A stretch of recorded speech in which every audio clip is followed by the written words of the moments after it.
from the beginning is going to say a few words, as well as Jesse Starita, who's been introduced to you already. Emma Craig, I'm not sure what her role was altogether, but I'll let her tell you. And Ringline, who, among other things runs Lincoln Running Company, also participated in all of this. Garrett Swanson then was a paid organizer for the effort, but with the heart of a volunteer. Of course, he spent way more time than he was paid to spend on it. So we appreciate all of his efforts. And with that, Chelsea, and with one thank you to Gene Hanlon and to Donna with our Public Works Department for all of the advice and organizational effort behind some of these volunteer efforts. We have appreciated from the very beginning the guidance that you have given to all of this. So with that, let me see, Chelsea. Right. And then the rest of you can just step up in the order that I mentioned to you. All right. Paul next, I guess. Okay. Sounds good. Thank you, Mayor Beitler. I'm Chelsea Johnson. I'm the Deputy Director of the Nebraska League of Conservation Voters. And NLCV would just like to thank the City Council for finding common ground to benefit the health and sustainability of our city. NLCV believes that conservation works as a uniting force that transcends political boundaries. This compromise on recycling is another great example that we can all come together to do the right thing and conserve our natural and financial resources. Significant changes were made to the ordinance to accommodate the concerns of home builders, landlords, and others. And this new compromise and agreement should work for everyone. NLCV would also like to thank all of the signers of the petition, the thousands of people who supported this effort, and the dozens of volunteers who helped gather those signatures and put in their time and hard work for a cause that they're very passionate about. Like I said, recycling makes sense for everyone and is something to work for. Just thank you again to the City Council for doing the right thing for Lincoln's future. And now I believe that it is Paul Jarrett's turn. Thank you. We're a little crowded up here and I take up a lot of space. So first off, I just want to say thank you to the City Council, especially for coming together on this. That's both inspiring and motivating to see. Thank you to the mayor. Thank you for everybody involved.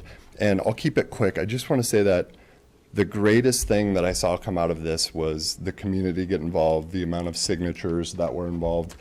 And as an entrepreneur that relocated from the West Coast to Lincoln, Nebraska, it's exciting to see how you can get involved and help change things. So it's both inspiring and motivating, and I would like to thank everybody involved, but especially the people that signed the papers. Thank you. I forget who's next. Jesse, next.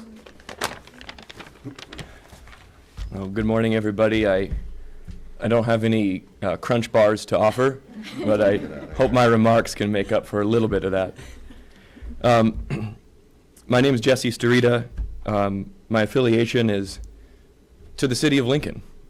Just a proud citizen who likes the community and really cares about recycling, and just wanted to get behind this issue after I saw really the leadership of everybody standing, flanking me, do the same. So for the past 2.5 months, I've engaged as a volunteer for the initiative, and I just have a few quick remarks about what it's meant to pass this compromise.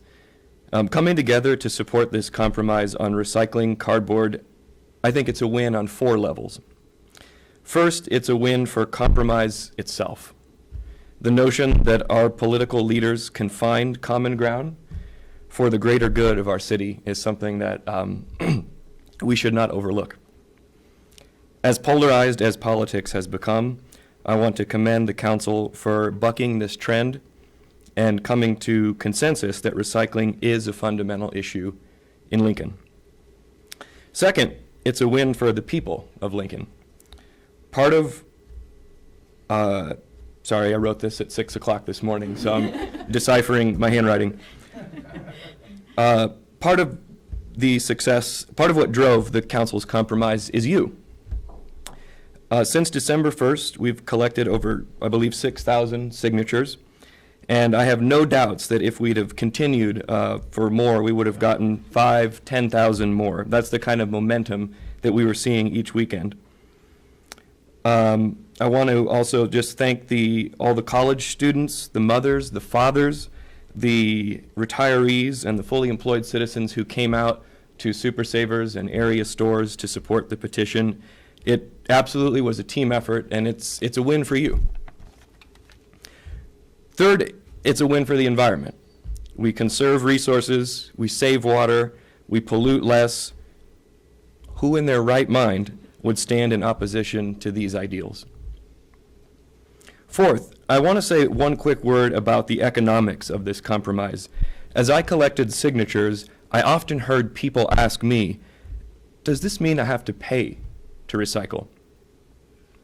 In my opinion, the answer is yes. Either in dollars through a curbside recycling program that the resident would pay for, or in time by taking cardboard to one of the city's drop-off centers for recycling. But the issue is about vision. We see that it will cost a little more to recycle curbside or to make a weekly trip to drop off our recyclables. What's much less visible is the steady filling of our landfills. But throwing out our cardboard has a cost, even if it's one that seems unseen. The cost to properly close and manage the Bluff Road landfill is estimated to be $22 million. That's $76 for every man, woman, and child in Lincoln. That landfill is expected to close in 2032. So thanks to the vision of Mayor Chris Beitler and the City Council, we now move forward to extend the life of that landfill, preserve the environment, serve as a model for other communities in our region, and honestly, feel less bad about throwing away all of those Amazon boxes that piled up over Christmas. Lastly, a commendation to council members Carl Eskridge, Larry and Gaylor Baird, and in particular Jane Raybold, whose dedication and passion on this issue truly rippled throughout the city. Thank you all.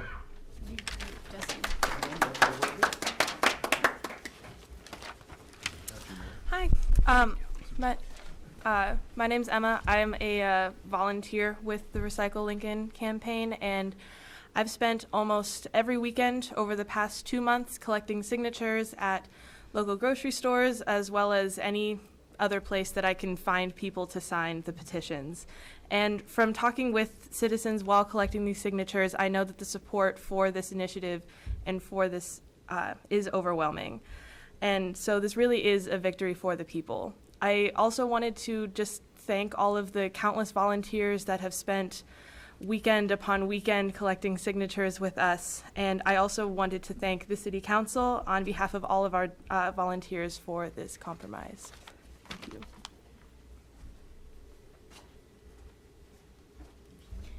I'm Ann Ringline from the Lincoln Running Company, and we had the petition sheets at the store. And what I found was the education that I learned through being involved here, that my kids, I call them, at my store learned, and how passionate they got about it. It was so fun to see them just to stand there and tell them about that and get very passionate with the people that were signing the petition. And then the education that the signers got. And again, I agree with Jane. People that have moved here or people that are just visiting, maybe they're staying downtown and they're shopping with us, they're very surprised that there isn't something in place right now. So it's been, they've been able to just expound on how it is in their cities and how wonderful it is. So I have nothing but good thoughts about what's going to happen. And again, thank everyone for being so involved. Thank you. Last but not least, My name is Garrett Swanson. I'm the volunteer coordinator, organizer, project manager, whatever, of Recycle Lincoln. And over the last 2 months, I've had the pleasure of working almost every day to try and collect signatures. I want to take this moment to thank a few people who probably won't be getting thanks. First, Emma. Second, Nick over there. Ania. Ron, who couldn't be with us. You guys have been amazing. The hours you guys have put in each week to make phone calls to find other volunteers has been stunning. To date, we've been able to collect over 6,000 signatures, which has been amazing. Wait, I have a whole stack here. I want to give them to you before I forget. I mean, they come in daily, sorry. And Garrett has a fortunate task of trying to tabulate them all. Good luck. Yeah, so this is over 200 signatures right here, and this is going to be another 3 hours of work for me tonight.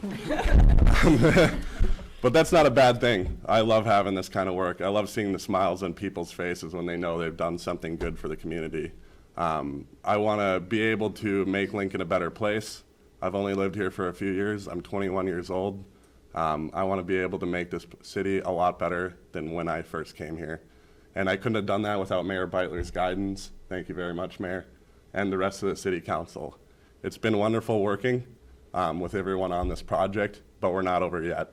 Until the pen is to the paper and the final vote has been cast, Recycle Lincoln will continue to collect signatures for the next 2 weeks.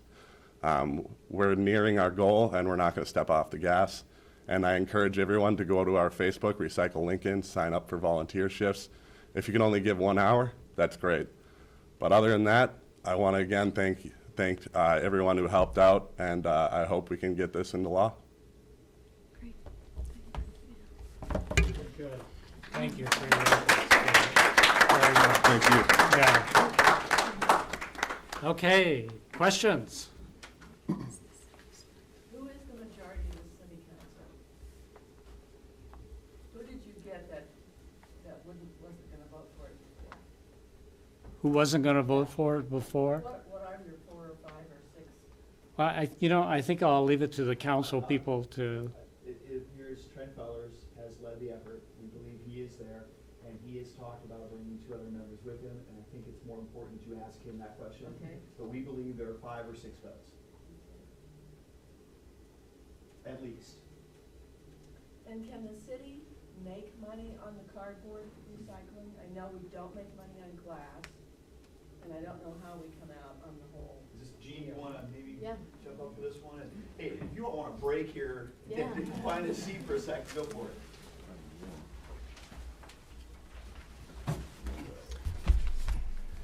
it. The city does make money on the recyclables, the dropped off at the recycling sites, and the cardboard is tied to an index that is published each month. In 2015, the average monthly price for that cardboard was $66.25 a ton. So the city gets paid that. Now, when curbside recyclables take that to the processors get paid that. And I shouldn't say we get paid the full amount, because the processor gets their fees for sorting and processing that material. So we get a percentage of that amount. Okay, so it will more than cover the cost of the site. Currently, the revenue that we get from recyclables across our distribution network covers about 40 to 45% of the total cost to provide that service.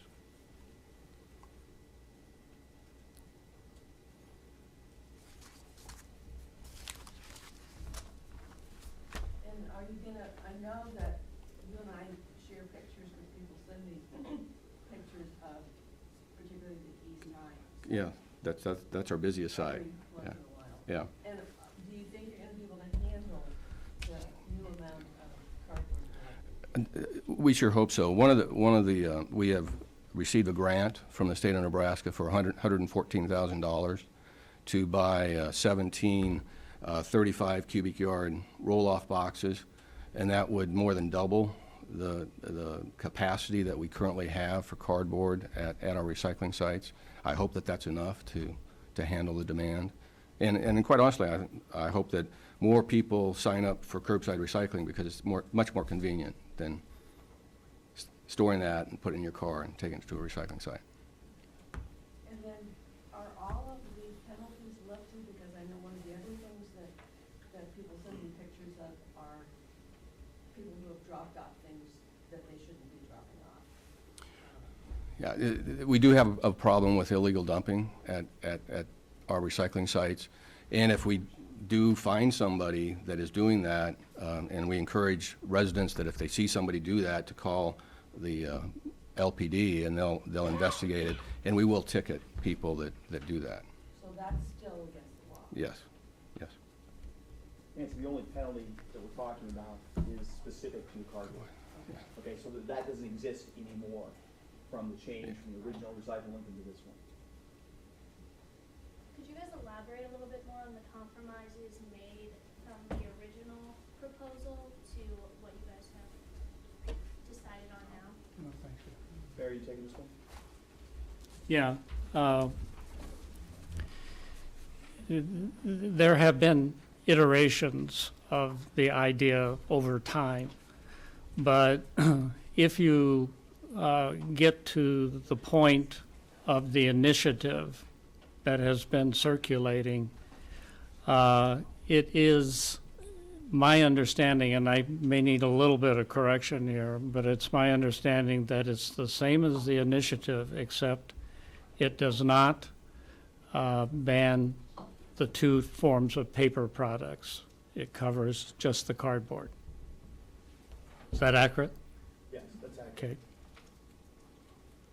How does this affect people who live in the county? Pardon me? How does this affect people who live outside of Lincoln proper? Well, there are nuances to that, too. Gene or Scott, I don't know if you want to talk about that. The ordinance only applies to the city of Lincoln and the 3-mile jurisdictional limit. So technically they won't, but as a matter of fact, the haulers that provide recycling services in Lincoln will also be serving county residents, so that they'll be working with their individual hauler. I'm sure that'll be made available to them, but they won't be required. But if it's banned from the landfill, is it banned for everybody, no matter where you live? Yes, I'm sorry. Okay, so Lancaster, whoever hauls from Lancaster County will be affected by the ban. Yes. Thank you, Rick. Okay, you good to go? Again, thank you very much for covering this today. Did you have something, Diane? No, I just have a few spellings for the meeting. All right. Guys,